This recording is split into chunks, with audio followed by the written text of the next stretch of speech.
If I asked you to picture a millionaire, what would you see? Maybe a mansion sitting behind tall iron gates, a brand new Mercedes parked in the driveway, a Rolex on their wrist, designer clothes, first-class flights, luxury vacations. For most of us, that's the image we've carried for years. Movies, advertisements, social media, and even television have quietly taught us that wealth should be obvious. That if someone has millions of dollars, the whole world should be able to see it. But what if that image isn't true? What if the wealthiest person on your street isn't the one driving the newest SUV? What if the millionaire you imagine doesn't live in the biggest house at all? And what if you've already walked past people worth $1, $2, or even $5 million without ever realizing it? Because here's something most Americans never think about. Real wealth doesn't have to introduce itself. It doesn't need applause, and it certainly doesn't need strangers to know it exists. Growing up outside Dallas, Texas, he had the same definition of success that millions of Americans have. He believed wealthy people bought expensive cars, lived in luxury neighborhoods, wore designer clothes, and upgraded their lifestyle every time their income increased. It seemed obvious. If someone had money, why wouldn't they show it? After graduating from college, Jake landed a solid job in software sales. His starting salary was good, his commissions improved every year, and by his early 30s, he was earning more money than he had ever imagined growing up. For the first time in his life, he felt like success was finally within reach. He leased a new BMW, moved into a modern apartment with a rooftop pool, bought expensive furniture because he wanted his home to look successful. Weekend dinners became routine at trendy restaurants. Coffee wasn't just coffee anymore. It came from boutique cafes where spending $8 on a latte somehow felt normal. None of these decisions seemed irresponsible on their own. After all, Jake could afford the monthly payments. At least, that's what he told himself. Because that's exactly what everyone around him was doing. His coworkers upgraded their trucks. Friends posted vacations to Hawaii and Europe. Social media made expensive lifestyles feel ordinary. Every promotion seemed to come with an unwritten rule. Spend a little more. Look a little more successful. Keep up. Jake never stopped to ask whether the people around him were actually wealthy. He simply assumed they were. Then one ordinary Saturday morning changed the way he thought about money forever. Jake pulled into the Costco parking lot just outside Plano. The parking lot was packed, just like it always was. Families loaded groceries into minivans. Parents pushed overflowing shopping carts. Retirees walked slowly toward older sedans. Nothing about the place looked extraordinary. As Jake searched for a parking spot in his shiny BMW, he noticed an older silver Toyota Camry parked a few rows away. It wasn't dirty, just old. Standing beside it was a man in his early 60s wearing blue jeans, worn running shoes, and a faded gray hoodie. He looked like someone you could pass every single day without giving a second thought. Jake barely noticed him. But within the next hour, that ordinary man would quietly destroy almost everything Jake believed about what a millionaire should look like. Jake loaded his groceries into the trunk and was about to leave when he noticed the same older man standing beside him in the checkout line. The man smiled politely. "Busy today," he said. Jake laughed. Costco's always packed. They talked for only a few minutes, nothing unusual. The man wasn't wearing an expensive watch. He didn't mention business. He didn't act important. If anything, he looked like someone living on a modest retirement budget. Then something unexpected happened. As they walked toward the parking lot together, another customer recognized the older man. "Congratulations on your retirement," the customer said, with a smile. "I heard you finally sold the company." The older man nodded. It was time. Jake wasn't trying to eavesdrop, but one sentence immediately caught his attention. "I don't really need much anymore." That sentence stayed in Jake's mind. As the man drove away, in the same 15-year-old Toyota Camry, Jake couldn't stop wondering. Sold what company? A few days later, Jake mentioned the encounter to one of his coworkers during lunch. His coworker immediately smiled. "Oh, you met David. You know him?" "Everyone around here does. He started a small manufacturing business almost 30 years ago." Jake leaned forward. "What happened to it?" "He sold it a few years ago." Jake shrugged. "So?" His coworker looked surprised. "So he's probably worth somewhere around $4 or $5 million. Jake nearly dropped his drink. "That guy? The one driving the old Camry?" His coworker laughed. "Yep." Jake couldn't believe it. His mind immediately started comparing everything. The apartment rent, the designer clothes sitting in his closet, the expensive vacations he was still paying off on his credit card. Meanwhile, a man worth several $1 million drove a car most people wouldn't even notice. It didn't make sense. Jake had spent years believing that wealthy people naturally upgraded everything around them. Bigger house, better car, luxury watches, expensive restaurants. But David had done the exact opposite. The more Jake thought about it, the more confused he became. That weekend, curiosity got the better of him. He began searching online.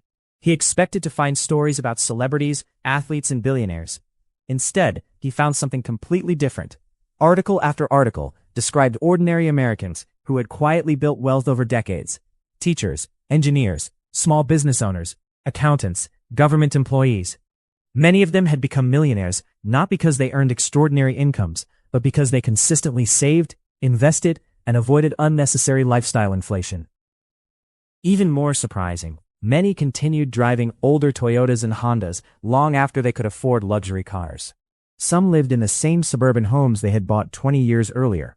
Others shopped at Costco, clipped coupons, and rarely bought things simply to impress people. Jake stared at his laptop. For the first time, he realized he had confused income with wealth. He had been measuring success by what people spent. Real wealth, however, was measured by what they quietly kept. That single realization changed the question Jake had been asking himself for years. Instead of asking, "How can I look more successful?" he found himself asking something far more important. What do truly wealthy people know that everyone else keeps missing? Jake couldn't stop thinking about that question. Monday morning felt different. As he drove to work, he started noticing things he had completely ignored before. The man in the expensive Mercedes looked successful, but was he wealthy? The woman carrying a designer handbag. Was she financially free? The family living in the biggest house on the block. Were they building wealth or simply financing an expensive lifestyle? For years, Jake had judged success by appearances. Now he realized appearances could be incredibly misleading. That week he did something he had never done before. Instead of browsing luxury cars during his lunch break, he opened his own banking app. The numbers surprised him. His paycheck looked impressive, but after rent, his BMW lease, insurance, dining out, subscriptions, weekend trips, and credit card payments, very little remained. He wasn't poor, far from it, but he also wasn't building much wealth. He had spent years increasing his lifestyle almost every time his income increased. His raises had disappeared almost as quickly as they arrived. The next weekend, Jake called his parents. His father listened quietly before asking a simple question. "Jake, if you stopped working tomorrow, how long could your money support you?" He had never asked himself that. His salary was high, but his freedom? That was another story.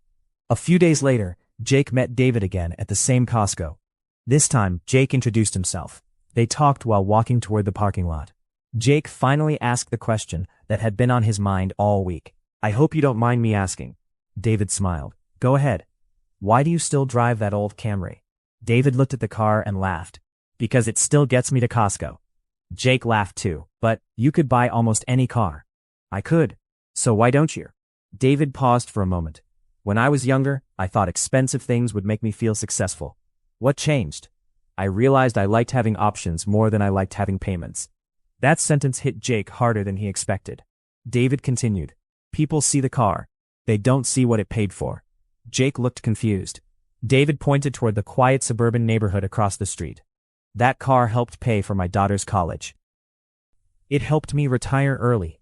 It helped me invest every single month. It helped me sleep peacefully. It bought me time." Jake stood silently. For years he had believed money was supposed to buy nicer things. David believed money was supposed to buy a better life. Those were two completely different goals. As Jake drove home in his BMW, something felt different. For the first time, the car didn't feel like success. It felt like a monthly bill. And he began to wonder how many Americans were chasing symbols of wealth while quietly moving farther away from the freedom they actually wanted.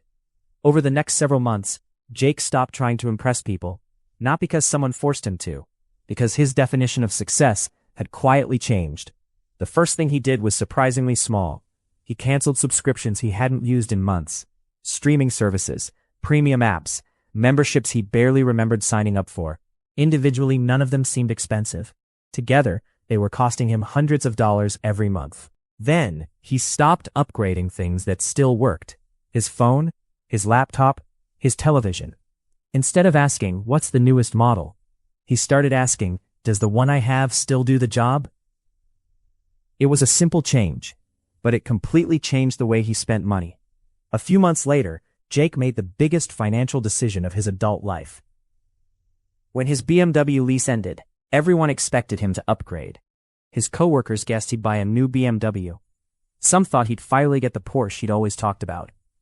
Instead, Jake bought a 3-year-old Toyota Camry. He paid cash, using money he had saved specifically for the purchase. His friends couldn't believe it. You can afford something way nicer. Why are you driving that? You've worked too hard for a Toyota. Jake simply smiled. A year earlier, those comments would have bothered him. Now they didn't, because for the first time, he understood something that couldn't be seen from the driver's seat. The absence of a monthly car payment felt better than the smell of a brand new luxury interior. Every month, the money that once disappeared into a lease payment went somewhere else. His 401, his Roth IRA, a low-cost Vanguard index fund. His emergency fund slowly grew until it covered 6 months of living expenses. For the first time in years, unexpected expenses stopped feeling like emergencies. When his water heater failed, he paid for it without touching a credit card. When airfare prices suddenly increased before Thanksgiving, visiting his parents wasn't a financial crisis. When layoffs hit another department at work, Jake felt concern for his coworkers, but he didn't feel panic, because he finally had something more valuable than a higher income. He had options. Around the same time, something else began to happen. Jake noticed that many of the people quietly building wealth looked remarkably ordinary. The engineer bringing lunch from home every day. The retired couple driving the same Honda they'd owned for years. The small business owner wearing jeans instead of designer clothes. The nurse who invested consistently instead of chasing luxury brands. None of them looked rich, but many of them were quietly becoming wealthy. Jake realized society often celebrates spending. Real wealth quietly celebrates ownership. One earns attention, the other earns freedom. And the difference between those two paths grows larger with every passing year. Years later, Jake was driving through the same Costco parking lot where this journey had quietly begun. The parking lot hadn't changed. Families were still loading groceries into SUVs. Parents were still rushing after children. Shopping carts still rolled across the asphalt. Life looked exactly the same, but Jake wasn't the same person anymore. As he parked his Toyota, he smiled, not because of the car, because of what it represented. Inside his investment accounts, years of consistent contributions had quietly compounded. His 401 had grown far beyond what he once thought possible. His Roth IRA continued growing tax-free. His brokerage account no longer reflected lucky investments or risky bets. It reflected patience. The emergency fund he once struggled to build now gave him confidence instead of anxiety. For the first time in his adult life, Jake realized something extraordinary. Money no longer controlled every decision. If work became unbearable, he had options. If his family needed help, he could help. If he wanted to take time off, he could. That freedom felt more luxurious than any car he had ever driven. One afternoon, Jake saw David again inside Costco. The older man was buying almost the same things as everyone else. Fresh vegetables, paper towels, coffee. Nothing extravagant. Jake walked over and smiled. "I finally understand."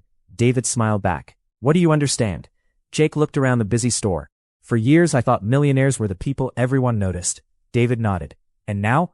Jake laughed. "I think they're often the people nobody notices." David smiled. "Exactly. Real wealth doesn't need an audience." As Jake walked back toward the checkout line, he looked around differently. The retired teacher comparing prices. The couple loading groceries into an older Honda Accord. The electrician wearing faded work boots. The accountant standing quietly in line. Any one of them could have spent decades making small, disciplined financial decisions that nobody else ever saw. Because becoming wealthy rarely happens through one dramatic moment. It usually happens through thousands of ordinary decisions. Driving a reliable car a little longer. Investing before spending. Ignoring pressure to impress strangers. Living below your means when nobody is watching. Choosing freedom over appearances. Perhaps the biggest financial misunderstanding in America isn't believing that millionaires are rich. It's believing they should look rich. Because the people who appear wealthy often spend their money proving it. The people who quietly become wealthy often let their investments do the talking instead. And maybe that's the greatest lesson of all. Real wealth isn't measured by the car in your driveway, the logo on your shirt, or the size of your paycheck. It's measured by something far less visible: your freedom, your choices, your peace of mind. Because at the end of the day, the richest person in the room isn't always the one who looks rich. It's often the one who no longer needs to. If you enjoyed this video and you're interested in building wealth, understanding money, and making better long-term financial decisions, consider subscribing, because the choices we make today often become the lives we live tomorrow.